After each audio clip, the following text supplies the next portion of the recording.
მოგესალმებით. წარმოგიდგენთ ვიდეოს თუ როგორ უნდა ავაწყოთ პრეზენტაცია Canva-ში. პირველ რიგში უნდა გავიაროთ რეგისტრაცია. მე როგორც მასწავლებელს მაქვს ყველანაირი პრო ფუნქცია გახსნილი უფასოდ. ამიტომ თუ ჩემი მოსწავლეები ხართ და რაღაცას აკეთებთ ისეც, რაც გინდათ, რომ გადმოწეროთ, შეინახოთ, სადმე გააგზავნოთ, შეგიძლიათ გამიზიაროთ მერე პროექტის სახით. ესე ჩვეულებრივად ზიარდება. შეარით.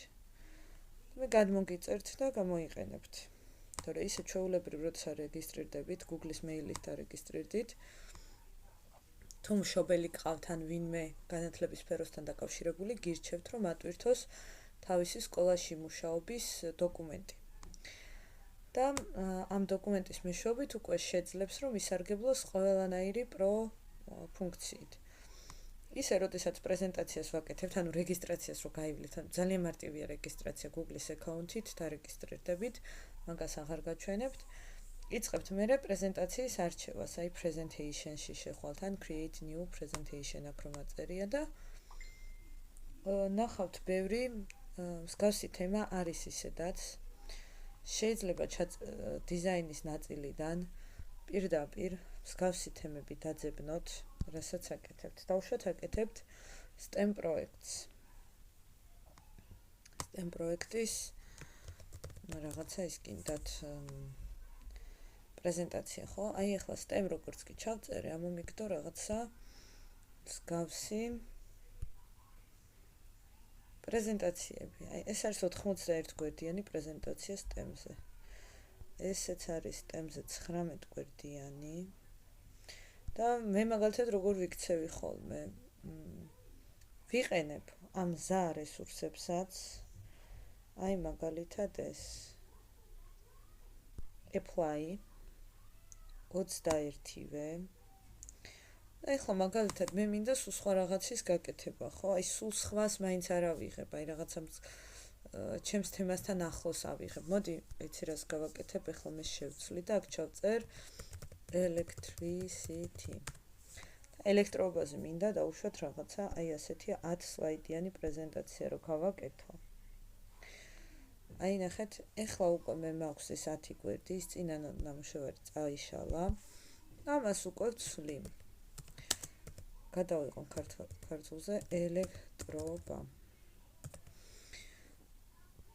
აი ესე გავაკეთებთ. აი თუ რაღაცა ისეთი თემაა, რომ გავს, აი მინდოდა ასეთი სურათები და პირდაპირ გამოვიყენებ.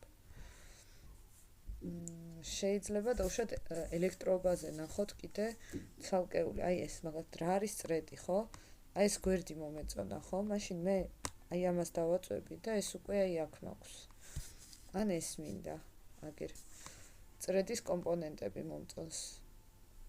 ჩვეულებრივად ამას მე გადავიტან. წრედის კომპონენტები დავარქმევ. ეხლა რაღაცა ინტერნეტმა გაჭედა. ხო, აი წრედის კომპონენტები და ვთარგმნით. ზოგჯერ მარტო თარგმნა არის საჭირო.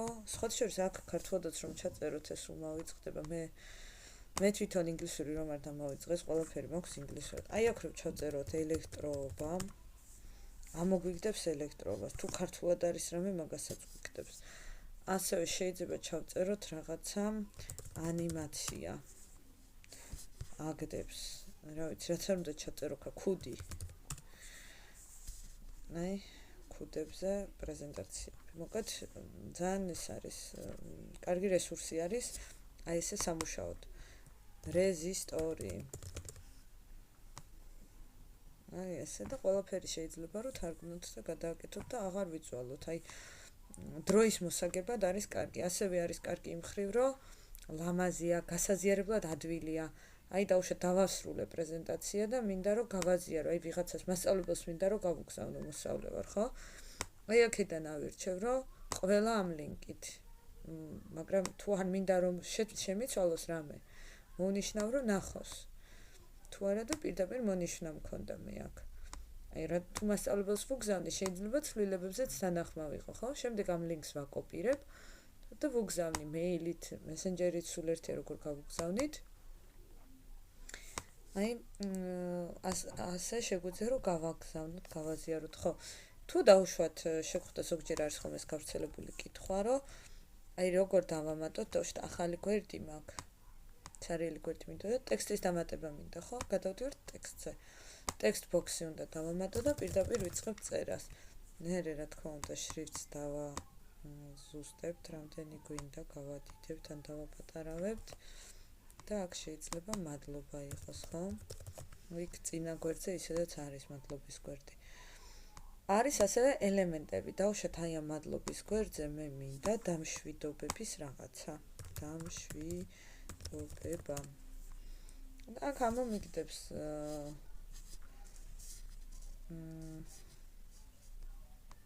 აი შეიძლება ესეთი რაღაცა იყოს სკოლისთვის.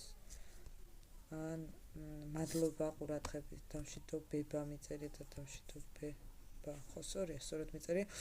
აი შეიძლება აქ მადლობა ყურადღებისთვის რომ ჩავწეროთ. შეიძლება უფრო ამოგვიგდოს ის რაც ჩვენ ამ სლაიდს შევფერმებთ. ხო, აი ესეთი რა ვიცი, ბევრნაირი არის ზომებში ცვლით, კარგად მარტივად ესე უცვლით ადგილს.